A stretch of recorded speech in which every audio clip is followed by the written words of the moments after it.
Hello. This video is to help instruct you on how to properly cover slip slides in order to achieve the best results for brain tissue that has been stained with immunohistochemistry and has fluorescent markers. In order to get started, you'll need a few materials. First and foremost is slides that have sections already dried onto them. As you'll see in a little bit, I don't necessarily mean sections that are fully dried onto the slides. You want them to have the slightest bit of moisture, but still be dry enough that they will adhere to the slide. So more on that in a bit. You'll also need a cover slipping medium. I recommend polyvinyl alcohol, or PVA medium for short. If you are storing it in a tube, like a conical tube, in order to keep it from tipping over and making a mess, you can put that tube in a beaker. In order to apply it to slides, I recommend using a bulb transfer pipette, like what you see all the way on the right, where you can manually apply pressure in order to put out however much you need to use. I don't recommend using an auto pipetter, like with the pipette tips that are disposable, because that's a lot harder to control, and usually this stuff is too viscous to properly fit through the openings of those. And then finally, you'll need the cover slips that you plan to use that are the appropriate size for your slide.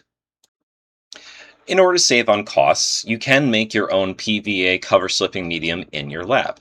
I've put the recipe for making that in the description of this video. You can use other mounting media or cover slipping media, and the thing is that you have to be aware of whatever hazards might be part of that.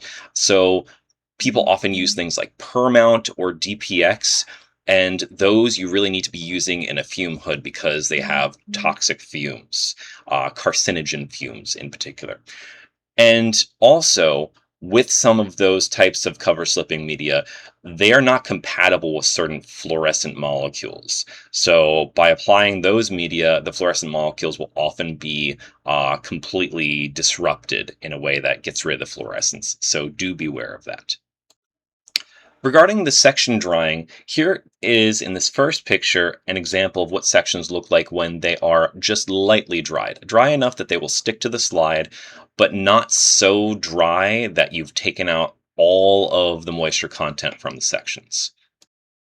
In contrast, this is what a slide looks like when the sections have been allowed to dry out for at least several hours, if not days.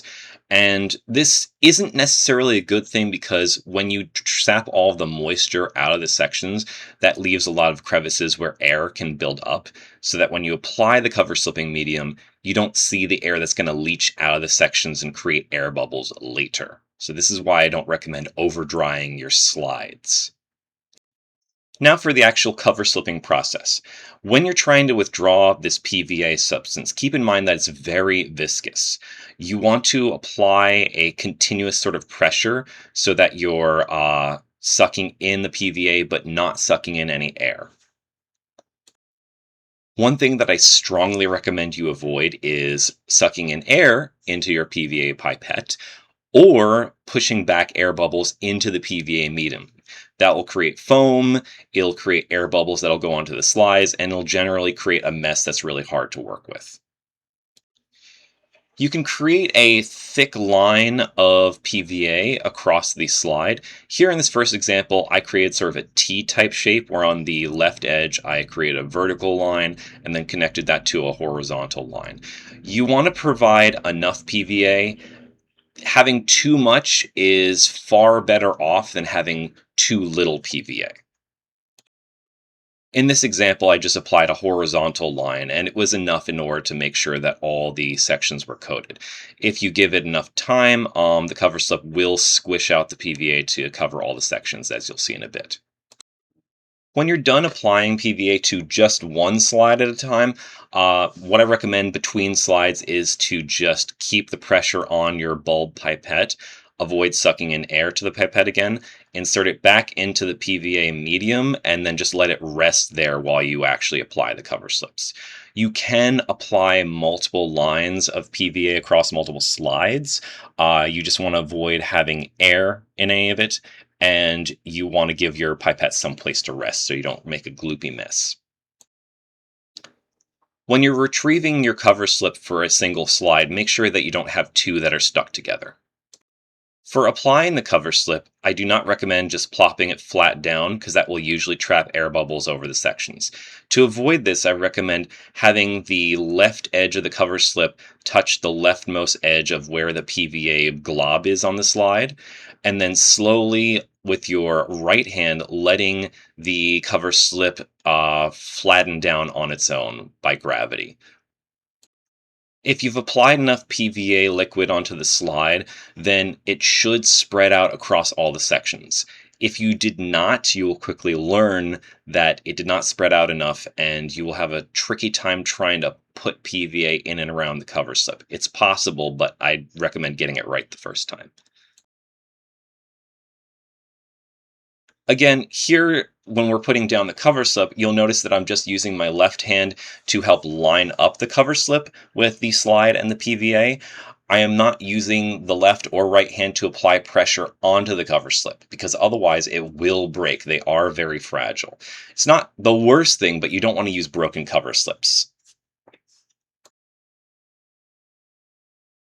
After the cover slip is on the slide, do not push onto it if you can avoid it.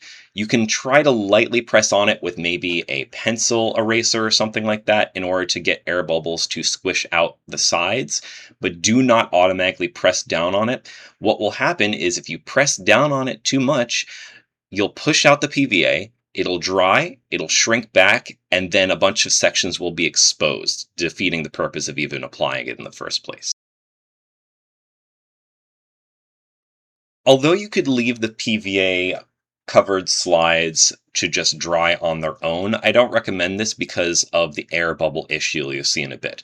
So in order to try to make this work perfectly, what I recommend is that you first try to dry the edges of the PVA on the cover slip by applying a fan and a breeze on them.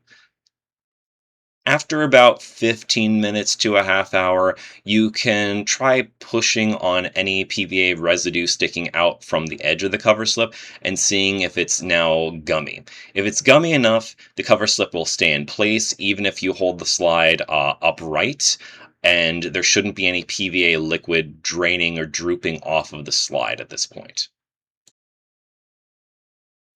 Now, the whole purpose of trying to pre-dry the edges of the PVI in the cover slip is so that you can actually tilt the slides up. This is one of the ways that we can get around the air bubble issue. There can be air pockets that are still in these minimally dried sections, so air bubbles will slowly release out of the sections. In order to keep them from staying right on top of the sections for when we're taking microscope photos, we can get it to drift up while the PVA is still liquid inside the cover slip, but still sealed around the edges. So that's the point of doing this tilt up thing. By the next day, the slides are in theory usable under a microscope. The air bubbles should have drifted to the top edge of the slide. The PVA will be steady enough that the cover slip will not move around. However, you'll notice that the sections are still pretty opaque, and this isn't exactly ideal.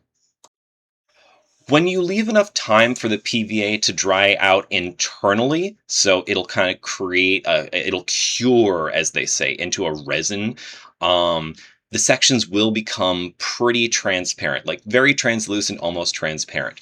And the idea of this is that it will match the refractive index of the cover slip glass as well as a slide beneath, and it will also tend to decrease background fluorescence that you might see from the sections themselves. So I do recommend waiting for the curing to take place over the course of a few weeks if you're having any problems with background fluorescence. In this example here, you can actually see that the sections are almost invisible. You can't really see the sections.